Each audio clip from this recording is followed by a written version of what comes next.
আমার চ্যানেলে তোমাদের সকলকে স্বাগত। আজ আমরা ক্লাস 6-এর রায়োমার্টিন প্রশ্নবিচিত্রা থেকে পরিবেশের দ্বিতীয় পর্যায়ক্রমিক মূল্যায়নের 4 নম্বর স্কুল সলভ করব।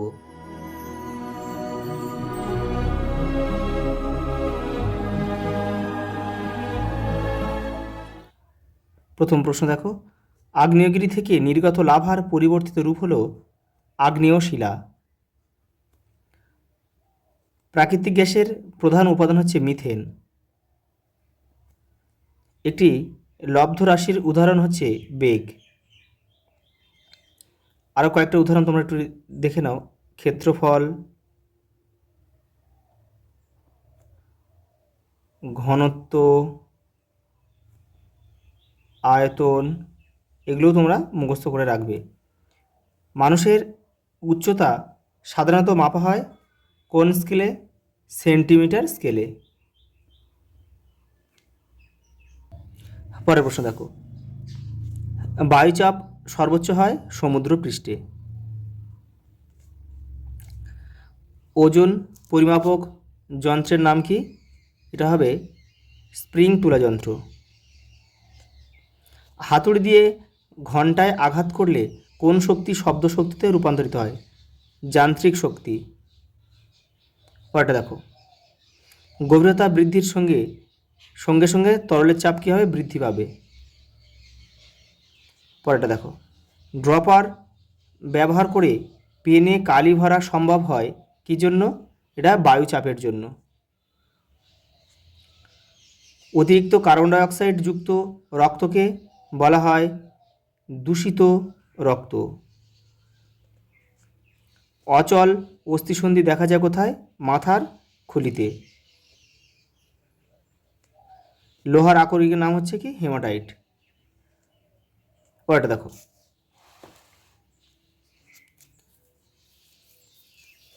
তরল পদার্থের আয়তন পরিমাপক যন্ত্রের নাম কি? আয়তন মাপনী চোঙ। তরলের প্রকৃতির সঙ্গে ঘর্ষণের সম্পর্ক কি? দেখো এখানে লিখে দিচ্ছি, তরলের ঘনত্ব বেশি হলে ঘর্ষণ বেশি হবে, আর তরলের ঘনত্ব কম হলে ঘর্ষণও কম হবে। এটা তোমরা লিখে নেবে। শূন্যস্থান পূরণ করো। রান্নার কাজে ব্যবহৃত এলপিজিতে তরল থাকে, কী কী থাকে? প্রোপেন থাকে, প্রোপেন আর বিউটেন।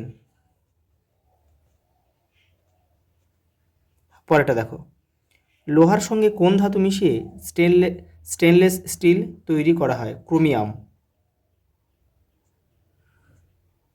ক্রোমিয়াম। পরেরটা দেখো, এসআইতে তড়িৎ প্রবাহের এককের নাম কি? অ্যাম্পিয়ার।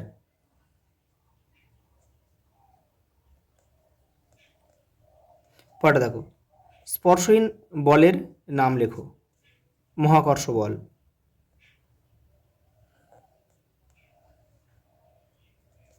পরেরটা দেখো, শূন্যস্থান পূরণ করো। একক ক্ষেত্রফলের উপর প্রযুক্ত বল হলো চাপ। মানবদেহে কোন রক্তকণিকাকে দেহের পাহারাদার বলা হয়? শ্বেত রক্তকণিকাকে। শ্বেত রক্তকণিকাকে। পরেরটা দেখো, হৃৎপিণ্ডের স্পন্দন স্বাভাবিক করার জন্য কোন যন্ত্র বসানো প্রয়োজন? পেসমেকার।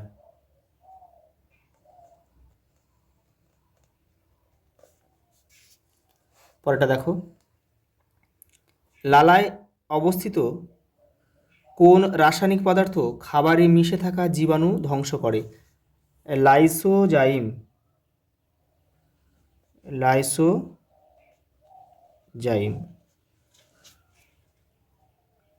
পরের প্রশ্ন দেখো, আকরিক বা ওর কাকে বলে? উদাহরণ দাও। তোমাদের বইয়ের 57 নম্বর পেজে রয়েছে, দেখো। এই যে খনিজ থেকে দেখো, যে খনিজ থেকে ধাতুকে সস্তায় ও সহজে বার করা সম্ভব হয় তাকে ধাতুর আকরিক বলে। যেমন দেখো একটা উদাহরণ দেখে নাও, এখানে রয়েছে দেখো লোহার আকরিকের নাম কি? হেমাটাইট। পরেরটা দেখো, দৌড় প্রতিযোগিতায় প্রতিযোগী দৌড় শেষ করার সময় মাপার জন্য কোন যন্ত্র ব্যবহার করা হয়? Stop watch. পরেরটা দেখো, বল কাকে বলে? তোমাদের বইয়ের 82 নম্বর পেজে দেখো। এই দেখো, বাইরে থেকে প্রযুক্ত যে কারণের ফলে স্থির বস্তু সচল অথবা সমবেগে গতিশীল বস্তু থেমে যায়, বা তার বেগ বাড়ে বা কমে, বা বেগের পরিবর্তন হয়, অথবা ওই বস্তুর আকৃতি ও আয়তনের পরিবর্তন হয়, সেই কারণকে বল বা ফোর্স বলে। পরেরটা দেখো, বাম ফুসফুস ও ডান ফুসফুসে কয়টি করে খণ্ড থাকে? দেখো, বাম ফুসফুসে থাকে 2টি, আর ডান ফুসফুসে থাকে 3টি খণ্ড। পরেরটা দেখো, নদীতে বাঁধের তলদেশ চওড়া হওয়ার কারণ কি? দেখে নাও। পরেরটা দেখো, মানবদেহের 2টি শ্বাসপেশির নাম লেখো। দেখো লিখবে তোমরা পঞ্জর পেশি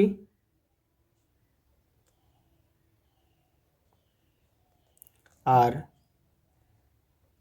মধ্যচ্ছদা পেশি। পরেরটা দেখো,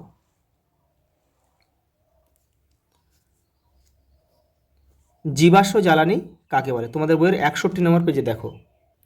এই যে দেখো, এই জীবাশ্ম জ্বালানি বা ফসিল ফুয়েল, এখান থেকে তোমরা এই পর্যন্ত লিখবে।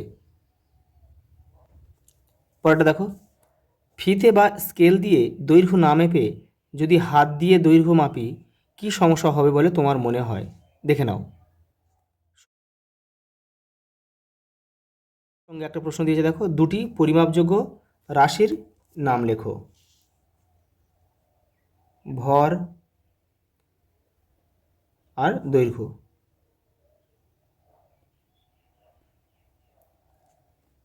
দেখো আগের প্রশ্নের একটা উত্তর বাদ গেল, একটি জীবাশ্ম জ্বালানির নাম ও ব্যবহার লেখো। আচ্ছা, এটা লেখো কয়লা, আর ব্যবহার হচ্ছে তাপ বিদ্যুৎ কেন্দ্রে ব্যবহার করা হয়। তাপ বিদ্যুৎ কেন্দ্রে ব্যবহার হয়। পরেরটা দেখো, খাদ্য শৃঙ্খল কাকে বলে? উদাহরণ দাও। তোমাদের বইয়ের দেখো 93 পেজে রয়েছে। এই দেখো, যে খাদ্য শৃঙ্খলে একটা প্রাণী একবার অন্য উদ্ভিদ বা প্রাণীকে খাদ্য হিসাবে গ্রহণ করবে তখন সে খাদক, আবার পরে সেই প্রাণীটা নিজেই হয়তো অন্য কোনো প্রাণীর খাদ্য হবে। এরকম পর্যায়ক্রমে খাদ্য খাদক সম্পর্কযুক্ত শৃঙ্খলকেই বলা হয় খাদ্য শৃঙ্খল। দেখো একটা উদাহরণ এখানে দেওয়া রয়েছে, এই যে দেখো, গাছ, পতঙ্গ, ব্যাঙ, সাপ, ময়ূর, বাঘ। পরেরটা দেখো, একটি সহজ পরীক্ষার সাহায্যে দেখাও যে জলের গভীরতা বাড়লে চাপ বাড়ে। এখানে উল্লেখ করা উপকরণগুলির সাহায্য নিতে পারো। জলের বোতল, জল, পেরেক। এই তোমাদের বইয়ের 102 নম্বর পেজে রয়েছে, তোমরা এখান থেকে করবে। এই যে এখান থেকে তোমাদের করতে হবে।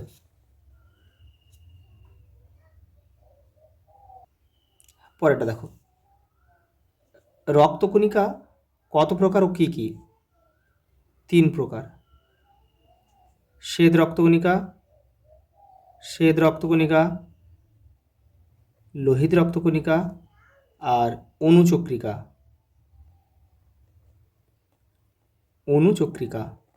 দেখো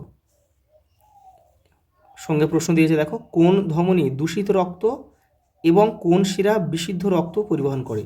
দেখো ধমনী কিন্তু আমরা জানি বিশুদ্ধ রক্ত বহন করে, কিন্তু ব্যতিক্রম থাকে কি? এই যে এই এই ধমনী, ফুসফুসীয় ধমনীটা,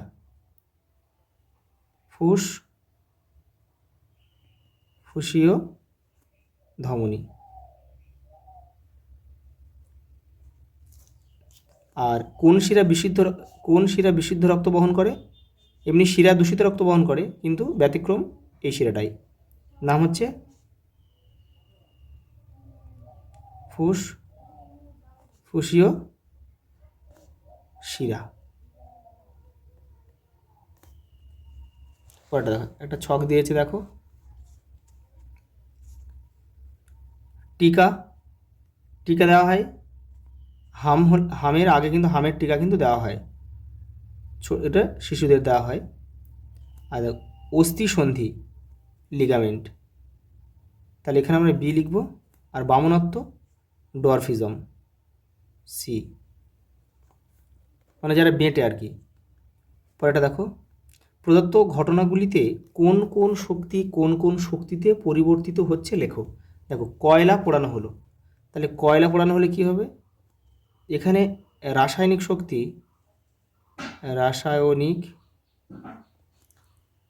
শক্তি তাপ শক্তিতে মুক্ত হচ্ছে, তাপ শক্তি। আর ক্লাসরুমে ফ্যান চালানো হলো, তাহলে এটা হবে, এটা এখানে লিখে দিচ্ছি, তড়িৎ শক্তি যান্ত্রিক শক্তিতে পরিণত হলো, যান্ত্রিক শক্তিতে রূপান্তরিত হলো। আর লাস্ট একটা দিয়েছে দেখো, তুমি হাততালি দিচ্ছ, তাহলে এখানে কি হচ্ছে, যান্ত্রিক শক্তি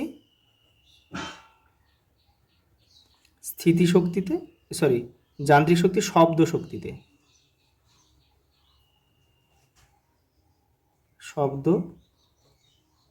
শক্তিতে রূপান্তরিত হচ্ছে। আচ্ছা, এই পর্যন্ত, দেখা হবে পরের ভিডিওতে।